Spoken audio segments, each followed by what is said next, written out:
Ndiaye xam ngeen ne ñeenti weer ci ginnaaw faatu woon na foofee ca stade Ngalandou Diouf di leen bàyyee ak waa RFM matin di leen dig daje fii ak ñaar fukki simili maanaam bu 8h jotee jaa ngeen jëf ci seen cofeel. appliqué guñ ko daf mel ni dañ jël yoo nga xamante ni vraiment dox nañ ci tànku jàmm comme l'ancien ministre Omar Khassimou Dia ba ñu trouver solution ci wàllu affectation bi moom dañ koy tegee ne de côté ndax lépp sot na ci wàllu woowee waaye temps yi da ngeen di yëglu ba dugal sax ab préavis de grève ndax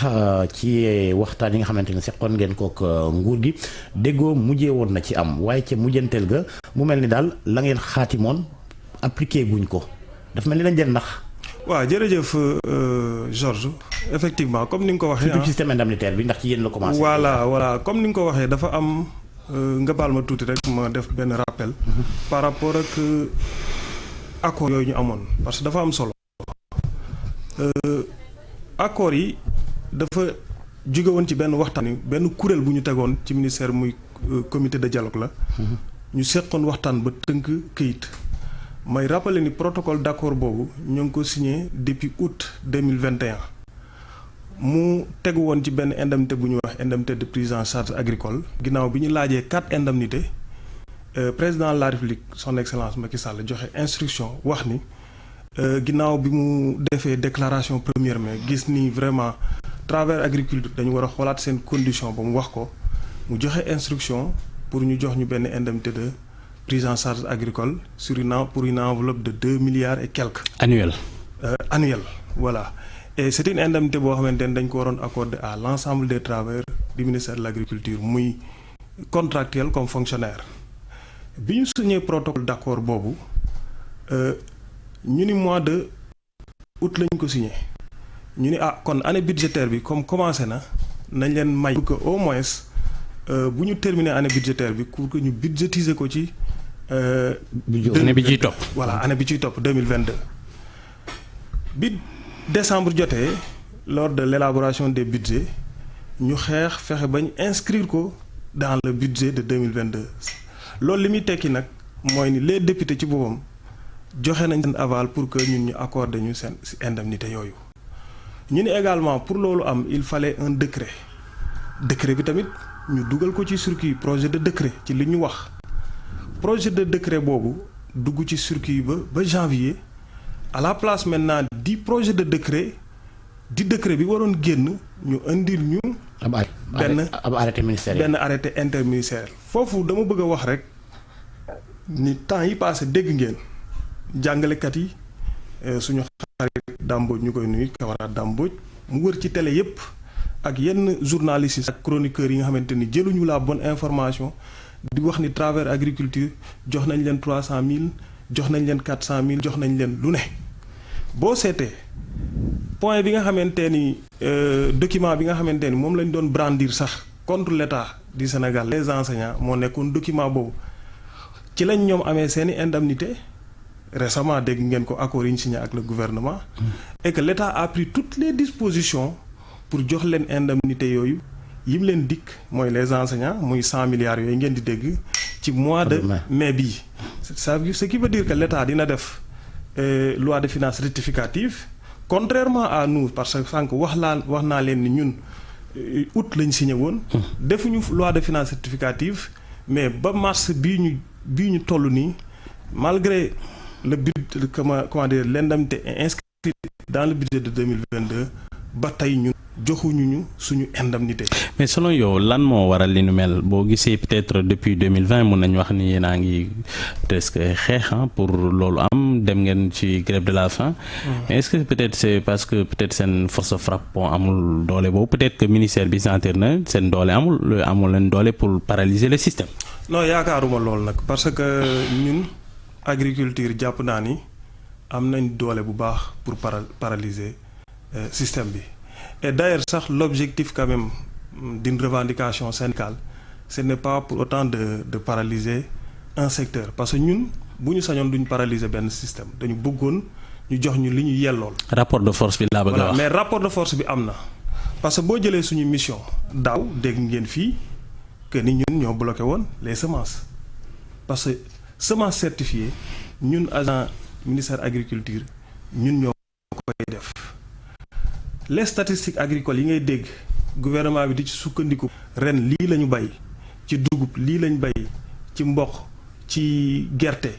ak di ci élaborer ay politique agricole ñun ñoo koy loolu nag bari ci coow lool parce que des fois da ngeen di joxe ay chiffres léeg-léeg ñu ne chiffres yooyu dañ ko waaye voilà mais dans tous les cas ñun ñoo koy produire te mun nañ ko bloquer beneen bi nga xamante ne tamit dafa am solo tey est-ce que xam nga ni les produits agricoles pour le contrôle phytosanitaire maanaam nga jëlee fii tey lu mel ni les produits horticoles ba ko exporter il faut que la DPV def le contrôle phytosanitaire kon DPV tey bu bankoon loxoom rek benn exportation du am DPV également moom mooy def le traitement phytosanitaire maanaam lépp lu jëm ci gàncax déggoon ngeen fi daaw ñu naan leen toolu gerte toolu dugub comment dirais-je ceeb yooyu ñu songoon kon ñun am nañ benn force de frappe boo xamante ni xëy na tollawul ak bu enseignants yi parce que dañoo bëri ci nombre mais compte tenu di comment dirais-je du rôle stratégique bi nga xamante ni moom la agriculture di ñun am nañ force de frappe bu baax te daaw ministre bi yëg na ko d'ailleurs suñu grève bi am na impact parce que boo leen xoolee daaw semence yi nga xamante ni bloqué woon nañ ko am na jeexital bu baax sur les productions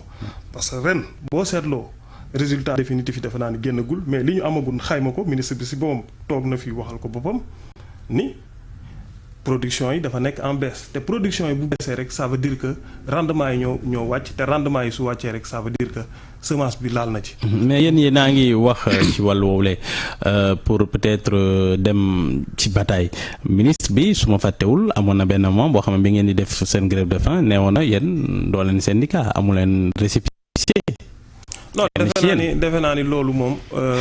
waxoon na ko waaye mu ko sax damay rappeler ne rek ministre fii la toogoon tamit par rapport aux indemnités waxoon ni toutes les dispositions sont prises fii la ko waxee woon ci seen émission pour que au mois de janvier suñu indemnité soit effective mais également le ministre de l'économie Abdoulaye Daouda Diallo jëloon na engagement devant les parlementaires pour wax ni voilà le ministre des finances pour wax ni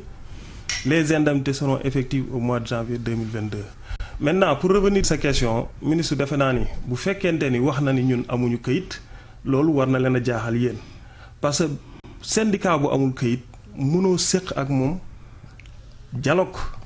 di ko def nag ci cadre boo xamante ni cadre bu légal la boo xamante ni yow yaa ko créé parce que wax naa la fii sànq ni comité de dialogue social la créé ci ministère bi à travers un arrêté interministériel man mii di wax ak yow jamono boobu maa nekkoon le chargé des revendications nekkoon le co-rapporteur de ce comité di signer ci rapport yi son secrétaire général di ko contresigner ak le rapporteur général bi nga xamante ni mooy le coordonnateur de la cellule juridique du ministère. wax yi amuñu këyit moom defe naa ni romb nañ ko waxoon na fi sax ni ñun matuñu 20% mais loolu yépp defe naa ni amul solo ndaxte tey bu fekkente ni ñun amuñu woon këyit defe naa ni am na lu yoon war a teg suñu kaw mais loolu yépp amul bu fekkente ni woon tamit 20% lañ defe naa ni daaw duñu paralyser système bi ba ñëpp yëg ko te grève bi ñu jëm bu ñu jëlul les mesures qu'il faut dinañ xam ndax ñun am nañ këyit mais pourquoi am nañ doole wala amuñ doole. pourquoi kii yor wàllum fonds yi ci trésor bañ a exécuter la nga xamante ne moom ngeen seqoon ba ministère des finances ak ministère de l'agriculture c'est le ministère de tutelle signé est-ce que yéen bi ngeen di signé est-ce que waru leen woon sóoraale loola. bon ñu dama jàpp ni amuñu ci benn responsabilité li tax ma wax ko mooy état su fekkente ni dafa. da ngeen amoon ci ñoom confiance nii rek. non c'est pas une question de confiance. ñun on est un syndicat responsable. malgré notre jeunesse. dafa fekk ni état soo signé ak moom un protocole d'accord pour mu jox la indemnité état ci boppam moo am responsabilité ci procédure bi muy utiliser pour jox la sa indemnité yooyu defe naa ne loolu ñëpp war nañ ko mën a nangu et que ñun procédure bi ñu waxoon mooy te loolu lu yanu maanaa la ñëpp xam nañ ko ñun te mooy dëgg mooy ni d'abord pour indemnité ñu jox la ko il faut ñu inscrire ko ci budget bi donc au mois d'août il fallait 2 options lañ amoon mooy ñu def loi de finances rectificative bu budget 2021 inscrire ko ci wala ñu inscrire ko ci loi ini 2022 loolu mooy premier paramètre. Deuxième paramètre mooy il fallait également mu am décret portant création de cette indemnité loolu mooy le cadre juridique donc bi ñu waxee loolu. mais donc le voilà, ministère des finances ñu ngi ci seeni droit. voilà ñoom c'est les préalables. voilà xam nga léegi nag bu ñu dugalee ñoom décret ñu dem ba ministère des finances je rappelle que décret bi su duggee ci comment dirais-je circuit bi dafay jaar ministère des finances pour am avis conforme jaar SGG kon mënul jaar def circuit boobu yëpp génnaat ñëw ñoom ñu ni ñoom ñoo ñu wax ni l'arrêté interministériel ça suffit à la place du décret kon c'est la même administration ou l'État qui revient pour vous dire que à travers le ministère des Finances que véritablement maintenant il faut un décret kon tergiversation boobu suñ koy imputer wax ni dilatoire la. non quelque part c'est du dilatoire et c'est ce qu'on ne saurait accepter parce que l'État quand même warul tergiverser sur des questions de procédure qui relèvent de sa responsabilité. et justement tey jii yéen a ngi sumb grève ci moment boo xamante ni dégg nga président de la République nee na daa bëgg ñu xeex dem ci autosuffisance alimentaire gis nañ lu xew Ukraine Russie problème bi en tout cas ci wàllu lekk. loolu bu ñu deful attention mun nañu indil problème tey jii est-ce que vous êtes yéen a ngi xalaat loolu situation bi ñu ne boo xamante ni war nañ ci dem nu mu gën a gaawee nekk autosuffisant. wax nga dëgg président de la République wax na ko ci discours am bii pour wax sécurité alimentaire par rapport ak contexte mondial bi donc ñun sóor nañ lu bu baax a baax que jéego yi ñu nar a teg buñ ko tegee impact bi mu nar a am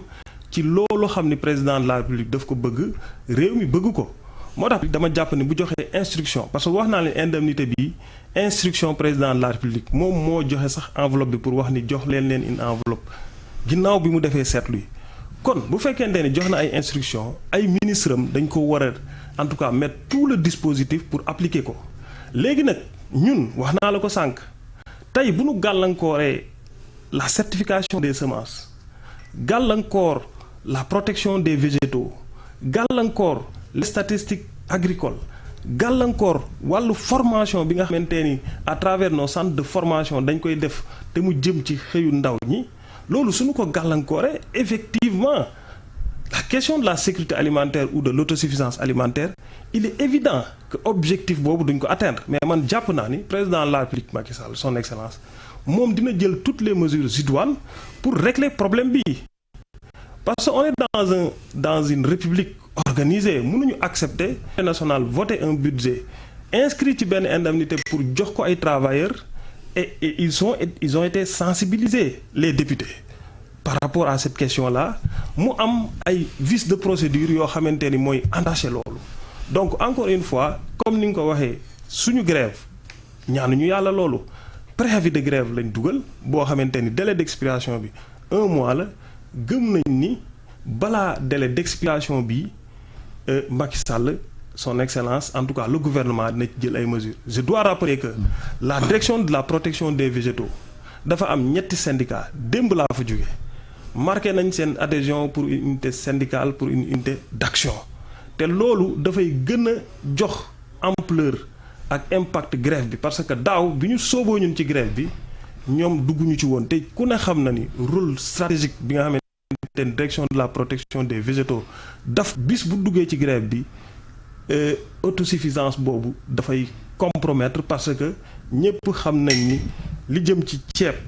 c'est justement est-ce que jàpp nga ni ñu ngi ci yoon yi parce que autosuffisance bi gis nañ ni peut-être le riz ak yenn spéculation yi tey jii ci lan la ñu war a travailler nu mu gën a gaawee pour yegg ci autosuffisance loo xamante ni genre en tout cas sécurité alimentaire yan spéculation. bon dama jàpp ni avant ñuy dem ci spéculation yi dama waxoon daaw ci Walfadjri ni autosuffisance alimentaire sécurité alimentaire lépp lu mu mën di doon état bëgg ko tant que réglé wul problème mu techniciens yi nga xamante ni ñoom ñoo dox ci ñoom ñooy mettre en œuvre les politiques agricoles moo wax la ko fii duñu ko atteindre loolu mooy le fond du problème parce que ce que l'État ne dit pas ou ce que le ministère ne dit pas mooy ni programme agricole bu ñu élaboré dina la wax ni les facteurs de risque pour que programme n'aboutisse pas c'est que mooy ni les agents du ministère de l'agriculture ils ne sont pas motivés. doo leen liggéey nu mu waree. non ils ne sont pas motivés mënuñu liggéey parce que jumtukaay yi ñu war a liggéey amuñu ko salaire yi mais ñëpp xam nañ ko est-ce que mën nga concevoir yow est-ce que mën nga concevoir un ingénieur agronome boo xamante ni moom bac plus 6 la am bac plus 6 des fois bac plus 8 parce que am nañ doctorat mais un enseignant boo xamante ni moom bac la am mais mën na ko fay presque 2 fois mais loolu c'est inconcevable te loolu moo am ministère de l'agriculture donc loolu tant que réglé woo ko tu auras beau avoir des idées voilà d'autosuffisance alimentaire mais doo ko atteindre quelles que soient nag les spéculations yi ngay def ak yeneen efforts yi ngay def évidemment l'État def na effort ci wàllum autosuffisance boobu parce que ñëpp gis nañ programme tëggoon muy PRACAS avec Pa Ablaye Seck bi nga xamante ni autosuffisance en riz la woon mais malheureusement on n'avait pas atteint l'objectif mais l'évaluation bi nga xamante ni moom la ñu waroon def pour génne li ko bloqué bu ñu la ko waxoon di nga gis ni suñu problème yi suñu jafe-jafe yi da cee bokk. En quelques secondes sunu waxtu li ñu ci la daanaka jeex na. Je vois que ñi ñu gën a joxuñ baaraam tuuma moom mooy les services du ministère des finances. ndax ñoom ñoo bloqué mbir mi yéen seen ministère. est-ce que dugal na ci loxoom ngir mu débloqué wu. non ñun dañ jàpp ni ñun suñu ministère mooy suñu interlocuteur. ñun moom la ñuy waxal. parce que ministère des finances effectivement ñoo yor gafaka réew mi mais ñoom ci seen bopp ñun duñu suñu interlocuteur ñoom nag ci ñun information yi ñu am ñoo ko bloqué pour je ne sais pas quelques motifs que ce soit mais ñun li ñu concerné mooy suñu ministère de l'agriculture moom moo war a jël ses responsabilités pour que l'instruction qui a été donnée par le président de la République ñoom ñu mettre ko en œuvre parce que ministère des finances ñëpp xam nañ unité yi ñu bëgg a am nañ ko. Il est inconcevable nag que agriculture bi nga xamante ni musul am indemnité depuis 1960 ba tey ñu jox dik ko benn indemnité ñu wër Sénégal gi yépp ak àdduna wax ni ñun jot nañ indemnité ba tey. yéen a ko doon xaar yegg si